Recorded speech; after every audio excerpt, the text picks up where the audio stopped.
রাজনৈতিক নেতারা খালি ক্ষমতা চায়, খালি সুবিধা পেতে চায়, যেন তেন প্রকারের চেয়ারে বসতে চায়। এদের কাছে চাই লাভ নাই। ঢাকা শহরে যদি 90% হিন্দু থাকতো তাহলে দেখতেন যে এর জন্য টাকা ব্যয় করা লাগতো না। সকালবেলা দল বা দিন মহিলারা যাইতো পূজা দিতে। এই সাগরটা হচ্ছে ফুসফুসের মতো, সারা পৃথিবীর সমস্ত নদী দিয়ে মানুষ যত নোংরা আবর্জনা ফেলে এগুলো নদী বাহিত হয়ে সাগরে যায়। সৃষ্টিকর্তা সাগরে প্রচুর লবণ দিয়ে রাখছে, যে এই যে সমস্ত জীবাণু, রোগ জীবাণু, তারপর যা যা আছে ময়লা আবর্জনা, এইগুলো লবণ দিয়ে পরিশুদ্ধ করে আবার বাষ্প হয়ে আকাশে যাবে। সেখান থেকে সারা পৃথিবীতে সৃষ্টিকর্তা বৃষ্টির মতো করে বৃষ্টির সিঞ্চন করে এই জগতের যত পৃথিবীর সমস্ত জায়গায় শস্য শ্যামলা থাকে, মানুষ যেন নদীর জল খেতে পারে, সেখান থেকে কৃষি উৎপাদন করতে পারে, যে সেখান থেকে মাছ উৎপাদন হবে, সেই মাছ যাতে খেতে পারে। আবার সেই এই চক্রে কোন জায়গায় যদি বাধা হয়, আজকে অনেকেই দেখি যে এই দেবী সেটির ওখানে যায় ফুসফুসের জন্য। ঠিক একইভাবে যদি সারা পৃথিবীতে যত মানুষ আমরা এই নদীগুলো যদি নষ্ট করে দিই, তাহলে নদীর জল যদি নষ্ট হয়, সেই নষ্ট জল যদি বেশি পরিমাণ সাগরে যায়, তো সাগর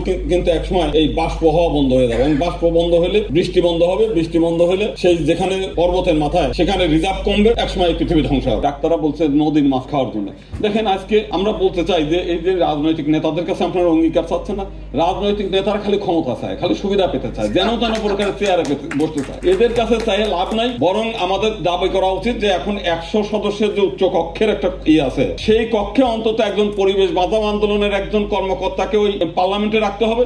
নদী বাঁচাও আন্দোলনের অন্তত 2 জন লোককে ওই পার্লামেন্টে রাখতে হবে, যাতে ইনারা সারাক্ষণ বুঝাইতে পারে সরকারকে যে এই কাজ করলো না কেন, এইটা করতে হবে। এইটা ছাড়া ওই রাজনৈতিক নেতারা সত্যিকার ভাবে করবে না। ওনারা এখানে এসে যাই বলে যাক, ওই চেয়ারে বসলে খালি টেন্ডার কিভাবে আসবে, টাকা পয়সা কিভাবে হবে, কার কাছে কমিশন পাওয়া যাবে, তারা সারাক্ষণ সেই চিন্তা নিয়ে ব্যস্ত থাকবে। এই মাথার মধ্যে থেকে সেদিন নদী চলেই যাবে। এরকম নদীর অঙ্গীকার বহুবারই করছে। বুড়িগঙ্গা আন্দোলন, বাঁচাও আন্দোলনের বহু আন্দোলন আমরা দেখি। ঘরের মধ্যে রাতে, সকালে নাই, দিনে নাই, রাতে নাই, তার কর্মী বাহিনীরা সারা দিন ধরে এত ব্যস্ত রাখবে, এর এইটা চাই, ওর ওইটা চাই, ওর অমুক চাই, ওর তমুক চাই। মাথার মধ্যে থেকে এই যে সাত্ত্বিক চিন্তা ভাবনা আপনারা যেটা করছেন, এই চিন্তা করার সময়ই থাকবে না তাদের। অতএব এই চিন্তা যারা করে তাদেরকে পার্লামেন্টে রাখতে হবে, এবং কিভাবে রাখতে হবে সেটা একটা আইন করা দরকার। আমাদের এই যে আজকের যে আপনারা চিন্তা করছেন, এই চিন্তাটা বহুকাল আগের থেকেই আমাদের হিন্দু যে সমস্ত পণ্ডিতরা তারা কিন্তু চিন্তা করে, যে কারণে তারা মনে করছে যে এমনি মানুষদের বললে মানুষ এগুলো শোনে না, সেই জন্য ধর্মের মধ্য দিয়ে বলছে যে একটা মন্ত্র আছে, ওম, যে কি বলে, দৌ শান্তি, অন্তরিক্ষ শান্তি, মানে আকাশ শান্তি রাখতে হবে, বাতাস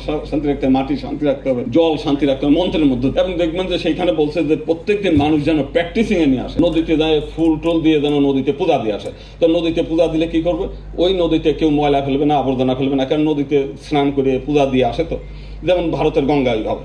তো সেইভাবে এই জন্য বলছে যে গাছের পূজা রাখছে, ওর মধ্যে নদীর পূজা রাখছে, পর্বতের পূজার মধ্যে রাখছে, যাতে মানুষ যতটা না এই প্র্যাকটিসিং এর মধ্যে নদী, পর্বত, বাতাস, আকাশ, যেখানে বেশি মানুষ জড়ো হয় ওখানে ধূপ দিয়ে দেখবেন যে একটু বাতাসটাকে শুদ্ধ রাখার চিন্তা করা। এইভাবে নানাভাবে যে ওই পরিবেশ রক্ষার জন্য নানা যত প্রকারই আছে তত প্রকার নির্দেশ এই প্রাচীন মুনি ঋষিরা মানুষের মধ্যে প্র্যাকটিসে নিয়ে আসে। এখন তো আবার অনেকে এটা নিয়ে ব্যঙ্গ বিদ্রোহ করে, হিন্দুরা গাছের পুজো করে, নদীর পুজো করে, পর্বতের পূজা করে, মানে এইগুলো ব্যঙ্গ বিদ্রোহ করে আরো এই পরিবেশটাকে মানে আরো ছেলে খেলার মধ্যে নিয়ে আসে। যদি মানুষ এমনি যদি শুধু বলেন যে আপনি নদী রক্ষা করেন, আপনি বুড়িগঙ্গা বাঁচাও আন্দোলনের জন্য শত কোটি না, কয়েক হাজার কোটি টাকা বরাদ্দ করুন, বুড়িগঙ্গা বাঁচে নাই। কিন্তু ঢাকা শহরে যদি 90% হিন্দু থাকতো তাহলে দেখতেন যে এর জন্য টাকা ব্যয় করা লাগতো না। সকালবেলা দল বা দিন মহিলারা যাইতো পূজা দিতে, এবং এইটা নিয়ে গ্যাঞ্জাম বাধাই দিত যে নদীতে আজকে ময়লা দেখলাম, পায়খানা দেখলাম, অতএব এইটা নিয়ে হইচই বাধায় ফেলতো। কিন্তু এখন তো তা না। আমি নিজে যখন ঢাকা আসছি 1987, তখন এই নদীতে মানুষ গোসল করা দিত। এখন তো একটু আগে একদিন বললো যে